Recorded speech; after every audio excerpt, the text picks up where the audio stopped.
स्वागत है इनविफ न्यूज पर। मैं हूं आपके साथ रोहित।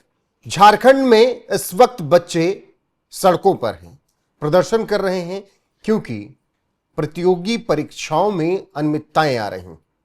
सवाल सीधे मुख्यमंत्री हेमंत सोरेन से, क्योंकि शिक्षा विभाग की जिम्मेदारी उन्हीं पर। जेपीएससी जेएसएससी स्कैम को लेकर हम लगातार आपको जानकारी दे रहे हैं। ग्राउंड जीरो पर टीम मौजूद है, वहां पर बच्चे क्या कुछ कह रहे हैं वो भी आपको हम यहां लगातार सुना रहे हैं। लेकिन हेमंत सोरेन सरकार खामोश क्यों है? जंतर मंतर पर तो खूब बवाल काटे कि मोदी को बोलना चाहिए, सीधे मोदी को आगे बैठ जाना चाहिए, बात करनी चाहिए। अपना मामला आया तो क्यों शांत है? मेरे साथ राजनीतिक समीक्षक वेद शर्मा है, इसी पर बातचीत करने के लिए बहुत बहुत स्वागत सर आपका इनविफ न्यूज पर। धन्यवाद। रांची का प्रोटेस्ट आपने देखा? बिल्कुल, मैं देख रहा हूं और इन सब चीजों को देखकर मैं एक निष्कर्ष पर पहुंचा हूं। इस देश की राजनीति में अगर सिर्फ शुचिता का ठेका है तो वो सिर्फ भारतीय जनता पार्टी का है।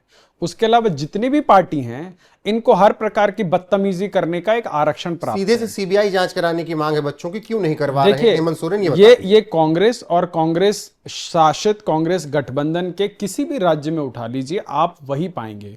आज शिक्षा का विभाग किसके पास है? मुख्यमंत्री के पास है। मुख्यमंत्री की बीवी वहां से सांसद हैं, मुख्यमंत्री के परिवार के तमाम लोग वहां की राजनीति में एक्टिव हैं और शिक्षा से लेकर कोयले के खदान में प्रत्यक्ष और परोक्ष रूप से इनका पूरा परिवार जो है उसमें इंगेज है। चाहे पीछे वो कोयले घोटाले की बात हो, चाहे आज वहां पे पेपर लीक की बात हो, और पेपर लीक में पैसे बनाने का एक पूरा का पूरा इकोसिस्टम है।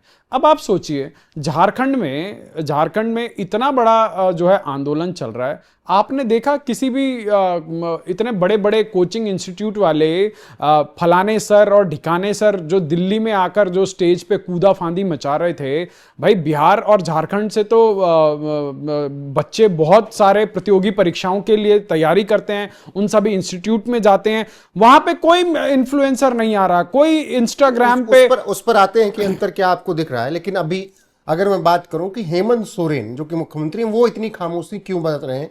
क्यों जांच की तरफ नहीं जा रहे हैं? बच्चे बस वो इस्तीफा भी नहीं मांग रहे हैं। मैं आपसे कह तो रहा हूं, आपने कल कर्नाटक में इनका बयान नहीं सुना क्या? जो वहां के ये अपने प्रियांक खड़गे का बयान नहीं सुना? वो बोल रहे हैं कि बच्चे 25 दिन भूख हड़ताल पर बैठे, उसके बाद हम लाठी चलवाएंगे और उसके बाद मुझे ठीक लगा तो उसके बाद इस्तीफा दे देंगे। तो ये बेशर्मी की पराकाष्ठा है भाई। एक राज्य में कांग्रेस का नेता खुलेआम अपनी बेशर्मी का फूहड़ प्रदर्शन कर रहा है, दूसरे राज्य में कांग्रेस के गठबंधन के मुख्यमंत्री उसको जो है बिल्कुल चुपचाप बैठे हैं। कोई नैतिकता नहीं है भाई। नैतिकता की पूरी जिम्मेवारी भाजपा की है, नैतिकता की पूरी जिम्मेवारी केंद्र सरकार की है, नैतिकता की पूरी जिम्मेवारी नरेंद्र मोदी की है कि भाई वो अपने शिक्षा मंत्री को जो है हटा भी देते हैं, वो जो है एंटी पेपर लीक बिल भी ले आते हैं, उसके बावजूद भी अपराधी कोई है तो वो नरेंद्र मोदी है। परंतु झारखंड का मुख्यमंत्री जो है आंख मुंह नाक मुंह सब बंद करके बैठा है, उसको किसी के प्रति जवाबदेही नहीं है। झारखंड में पेपर लीक हो तो भी मोदी की जवाबदेही, केरल में कांग्रेस की सरकार हो वहां पे 100 बच्चों को जो है डिटेन कर लो, 5000 के ऊपर एफआईआर करा लो, तब भी जवाबदेही मोदी की। कर्नाटक में जो है इनका लाडला जो है भद्दी भद्दी टिप्पणियां करे, कोई अपने ऊपर जिम्मेवारी ना ले, उसकी जिम्मे भी मोदी की। मतलब सब चीज की जिम्मेवारी मोदी की। पर हां,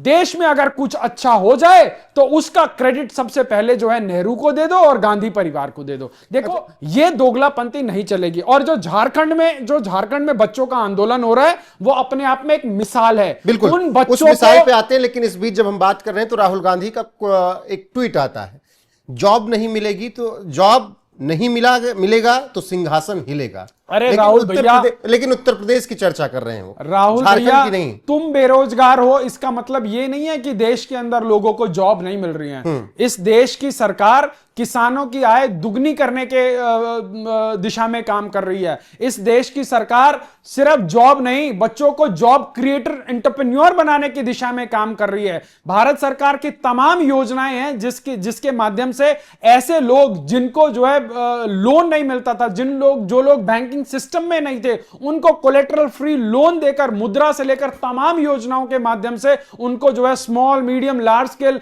एंटरप्रेन्योर बनाने के लिए सरकार काम कर रही है। परंतु सावन के महीने में जिस भैंस की आंख फूट जाती है उसको 12 महीने हरा दिखता है। यही हाल राहुल गांधी का है। राहुल अच्छा। बाबा, इससे पहले तो तुम्हारी सरकारें थी, कोई नरेंद्र मोदी की सरकार ने तो 10 साल में देश को किसी और दिशा में नहीं धकेला। अगर तुमको थोड़ी बहुत भी इकोनॉमी समझ आती हो, वैसे तो नहीं आती, जब तुम्हारे रिमोट कंट्रोल प्रधानमंत्री इस देश में शासन छोड़ के गए थे तब यह देश 11वीं अर्थव्यवस्था था और आज यह देश 4थी अर्थव्यवस्था है। चाहे आप वो महंगाई दर उठा लीजिए, चाहे आप मुद्रास्फीति उठा लीजिए, किसी भी आप अगर रैंकिंग में उठाएंगे तो 2014 में जहां आप छोड़ के गए थे उससे बेहतर स्टैंडिंग में आज देश खड़ा है। उसके बावजूद अगर आपको नाटक करना है, आपकी बेरोजगारी का ठेका नरेंद्र मोदी ने नहीं ठीक है, वो उस पर वो एक चर्चा का विषय है। लेकिन अगर झारखंड रांची प्रोटेस्ट और जंतर मंतर के प्रोटेस्ट को हम एक तुलनात्मक नजरिए से देखें अभी तक, तो आपको क्या क्या अंतर नजर आता है? देखिए, झारखंड का जो प्रोटेस्ट वो प्योरली एक प्रोटेस्ट है। वहां ढफली गैंग वाले नहीं है, वहां हमको चाहिए आजादी और फलाने चाहिए आजादी नहीं है, वहां पे कोई गाली गलौच नहीं है। वहां स्वफूर्त जो है विद्यार्थियों का आंदोलन है, उनका टेंट उखाड़ दिया गया, तब भी वो रात भर जो है पानी में भीग के वो लोग वहां पे सरकार को खबरदार कर रहे हैं। परंतु उस पूरे आंदोलन में रवीश कुमार की नजर नहीं जाएगी। उस पूरे आंदोलन में जो है रात के प्राइम टाइम पे क्या नाम है, राजदीप सरदेसाई छाती पीटो कार्यक्रम नहीं करेगा, वहां पे पुण्य प्रसून वाजपेयी नहीं जाएगा, वहां पे ये तमाम एजेंडाधारी जो आजकल बेरोजगार हुए यूट्यूब पर पत्रकार बने फिर रहे हैं, जो अपने आप को अधिक सेक्युलर जो और जो है सरकार का विरोध करने वाले दिखते हैं, उनको जो है वहां पे उनको आंखों में मोतियाबिंद हो गया, उनको झारखंड का नहीं दिखता, क्योंकि दिल्ली के प्रोटेस्ट पे पूरे विश्व की नजर जाती है। इसीलिए वहां पर जो है माइलेज लेने सबको ही पहुंच जाता है। पर झारखंड एक आदिवासी स्टेट है, वहां का बच्चा मरे जिए, इन एजेंडा जीवियों को उसकी कोई सुध लेने की जरूरत नहीं है। इसीलिए ये लोग उसको प्राइम टाइम पे चर्चा करने का भी विषय नहीं बनाते। ठीक है, बाकी हमारी नजर लगातार बनी हुई है, जंतर मंतर पर भी बनी थी, झारखंड में भी बनी हुई, रांची वाले प्रोटेस्ट हुए। हमारा सीधा सा कहना है कि जब जंतर मंतर पर प्रोटेस्ट हो रहा था, बच्चों की बात चल रही थी, तो हम लगातार बच्चों की बात उठा रहे थे।